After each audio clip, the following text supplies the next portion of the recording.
Olá, tudo bem? Eu sou o professor Manga e trabalho com língua portuguesa. Seja muito bem-vindo ao Questão de Linguagem. E para dar continuidade à nossa bateria de correções para essas primeiras provas do ano de 2021, ou se quiserem do ano de 2020, que se estendeu até 21, 2020, o ano que não terminou ainda, vamos falar de FAMERP, legal? Foi uma provinha muito bonitinha, muito bem feitinha, mantendo a tradição das provas feitas pela VUNESP. Como eu sempre digo para os meus alunos, vale sempre estudar as provas que são feitas pela VUNESP, porque elas se parecem muito. Então essa da FAMERP serve como uma preparação para a própria Unesp que vem logo mais, tá? Então vamos lá, eu vou compartilhar minha tela com vocês e aí a gente já olha para a primeira questão. Olha só, a primeira questão trazia uma tirinha do André Dahmer, a famosa tirinha Malvados, né? Você já deve conhecer, se não da leitura na Folha de São Paulo, pelo menos aí de algumas questões de provas, tal, super recorrente. Então veja só, a primeira personagem diz coisas que abrem a cabeça de um jovem. Aí, né, temos a segunda personagem dizendo livros. E motos, responde a primeira, né? Então aqui você tem uma espécie de quebra de paralelismo, você tem um desvio semântico que faz a gente reinterpretar uma palavra, tá? E a questão vai ser exatamente em torno disso. Para obter seu efeito de humor, a tira explora a ambiguidade do termo. Bom, coisas que abrem a cabeça de um jovem. Abrir a cabeça aqui é uma expressão idiomática, não pode ser lida literalmente. Se pensamos em abrir a cabeça, pensamos em expandir horizontes, pensamos em fazer com que o jovem tenha outras possibilidades de visão, tenha outros pontos de vista, quem sabe até outras vivências, sem sair do lugar apenas abrindo um livro. E, né, você tem a quebra de paralelismo semântico aqui, quando a primeira personagem que faz o questionamento volta e diz, né, e motos. Por quê? Porque aí você passa do sentido figurado, para o sentido literal, né? E aí o que abriria a cabeça do jovem seria a moto no sentido de um acidente, no sentido de uma tragédia que pode acontecer quando, né, alguém está pilotando uma moto. Então ficamos com a alternativa E. A palavra abrem assume, a depender da leitura que você faz, né, um sentido ou outro. Legal. E aí, a gente tem uma sequência de questões, como é típico da VUNESP, a partir de um texto relativamente mais longo. É também tradição da VUNESP trazer crônicas do Drummond, né? Há alguns anos isso já tem acontecido. Então eu vou fazer a leitura rapidinho dessa crônica, tá? Porque eu vou precisar resgatar alguns elementos dela.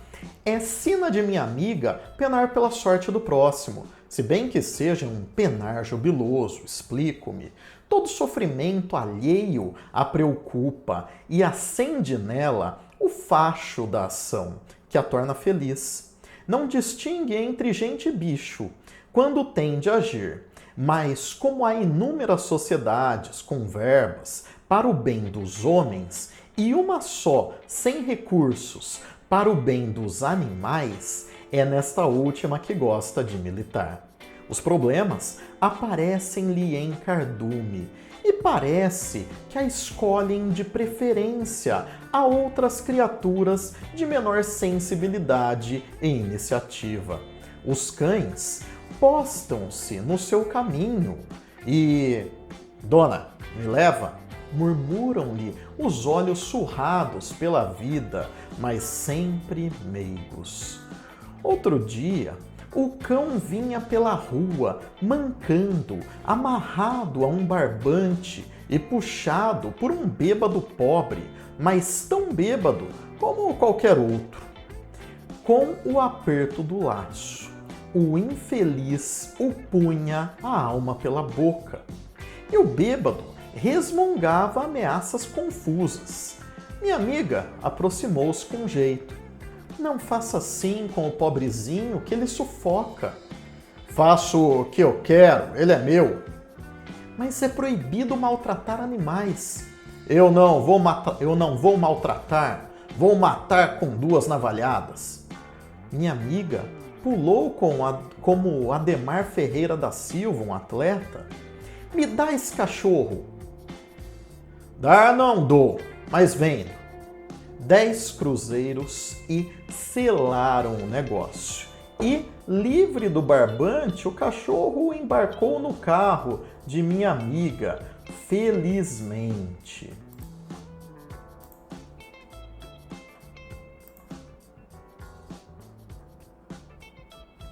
Anoitecia e ela penetrou no apartamento sem impugnação do porteiro. Que prodígios não faz para amortecer o latido dos hóspedes lá dentro? Uma vez, ante a reclamação do vizinho, explicou que era um disco de jazz. Já havia 3 cães instalados, não cabia mais. Tratou do bicho, chamou-lhe veterinário, curou-lhe a pata, deu-lhe vitamina e carinho.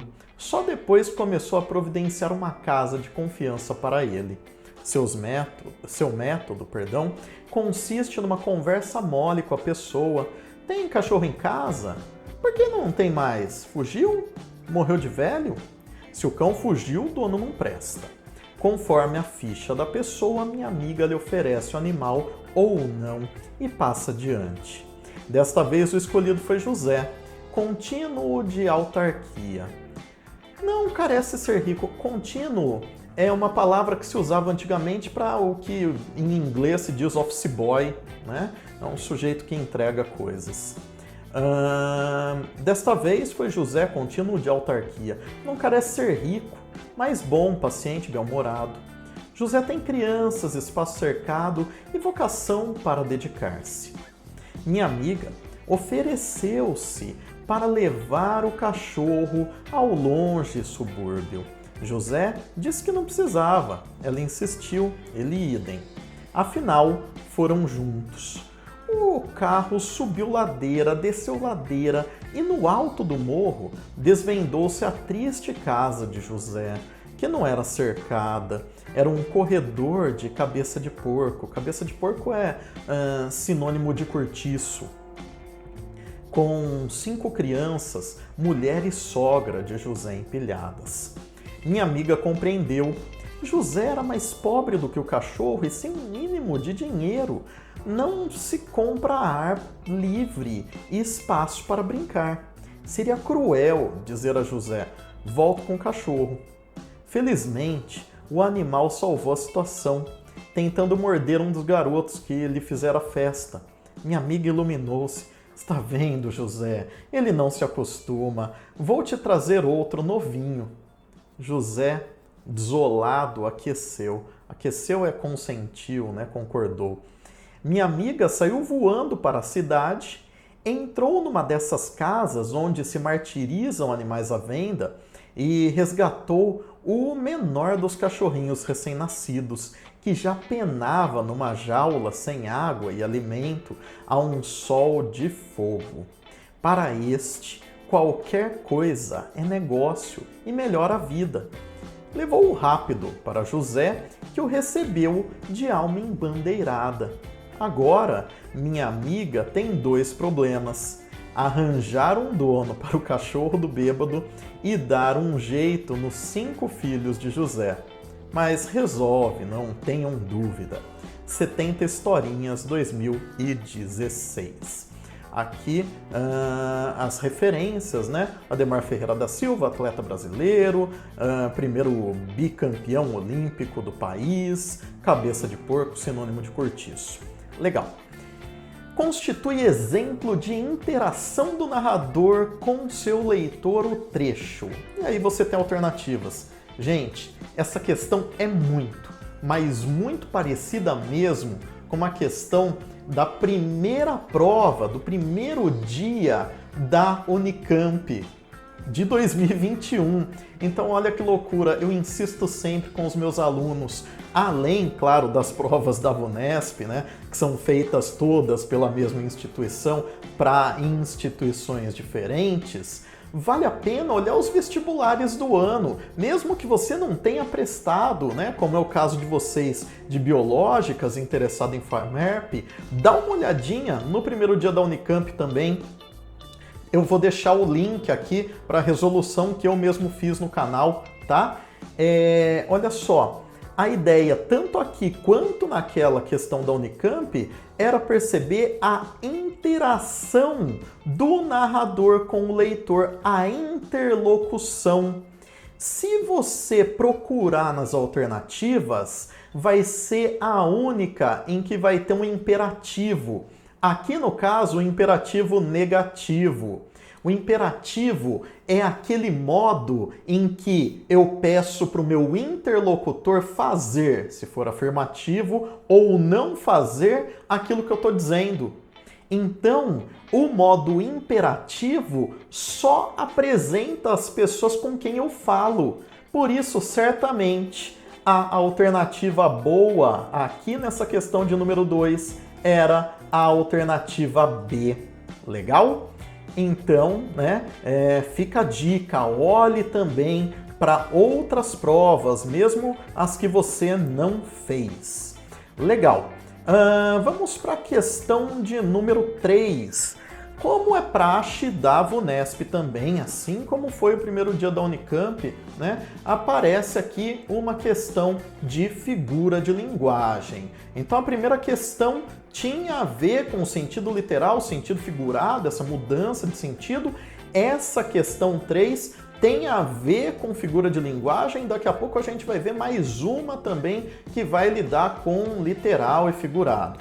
Verifica-se um aparente paradoxo entre os termos que compõem a expressão penar jubiloso, sofrimento alheio, olhos surrados, ameaças confusas, conversa mole. Ora, o que acontece aqui, veja só, com penar jubiloso é exatamente essa ideia contraditória. Lembrando que o paradoxo é uma contradição em termos. Então aqui se dá, né, uma oposição entre penar no sentido de sofrer, né, e jubiloso no sentido de alegre. Então um sofrimento alegre, isso seria, claro, paradoxal. Legal? Então questão 3, sem grandes dificuldades, alternativa A. Conversando com alguns alunos, a percepção foi de que a prova de língua portuguesa foi tranquila, né? E assim me pareceu também, tá? Questão de número 4, veja só. Olhando aqui, temos... Deixa só eu mudar a minha câmera para cá. Temos o seguinte...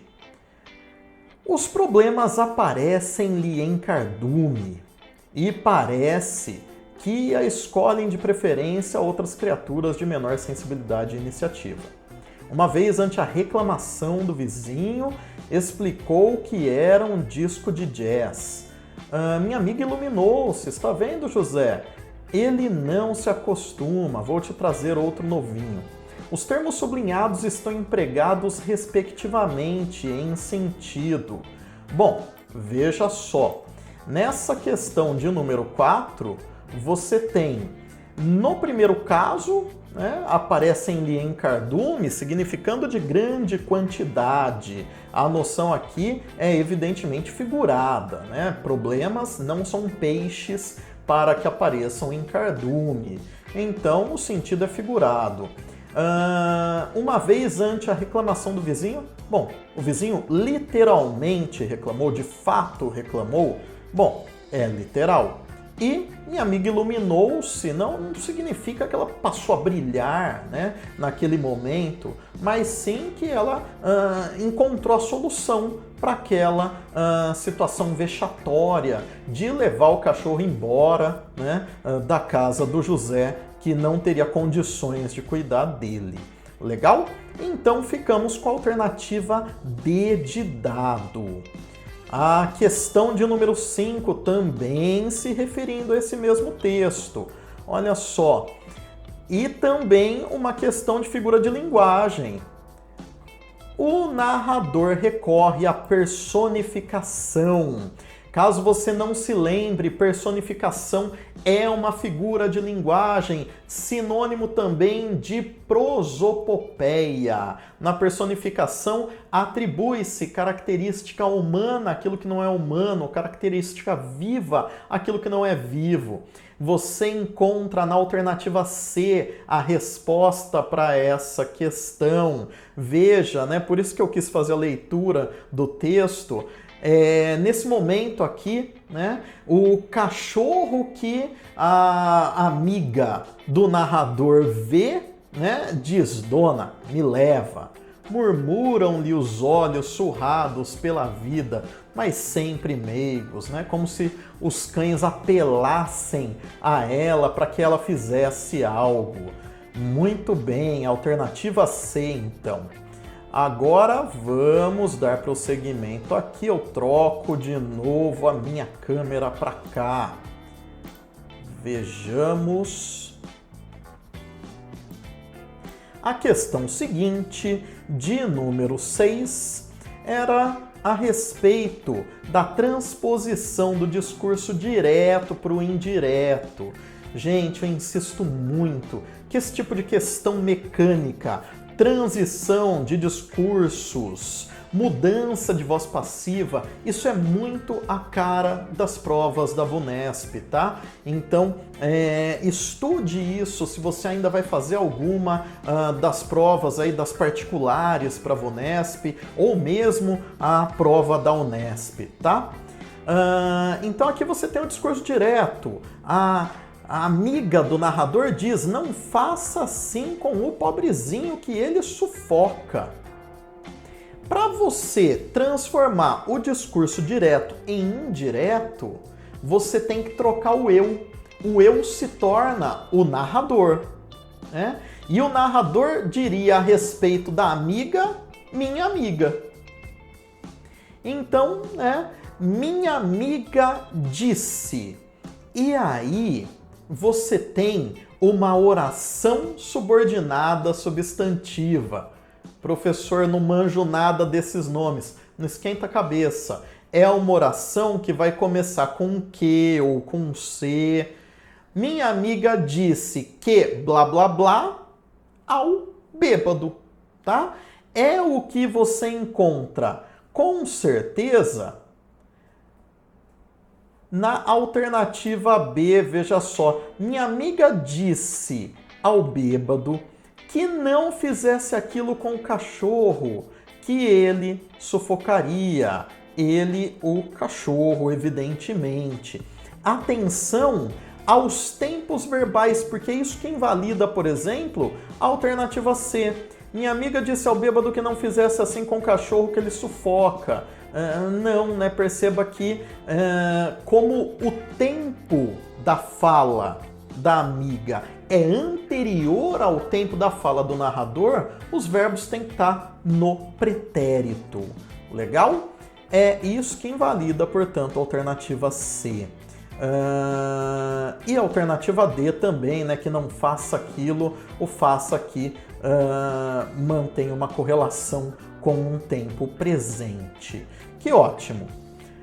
Então, Antes de prosseguir, claro, né, peço que se você estiver gostando desse conteúdo aqui, não esquece, se inscreve aqui no canal, tá? O Questão de Linguagem sempre vai ter conteúdos desse tipo aqui para você e muitas outras coisas, curiosidades linguísticas, explicações diversas. Então, né, se inscreve aqui no canal, clique no sininho das notificações, tá? Para receber sempre em primeira mão conteúdo que com certeza vai garantir a sua aprovação. Legal, legal demais. Então, prosseguimos aqui com a nossa questão de número 7, uma questão de literatura aqui no meio. Olha só, para esse movimento, o homem só pode pretender compreender e explicar a realidade partindo da observação direta e, se possível, também da experimentação.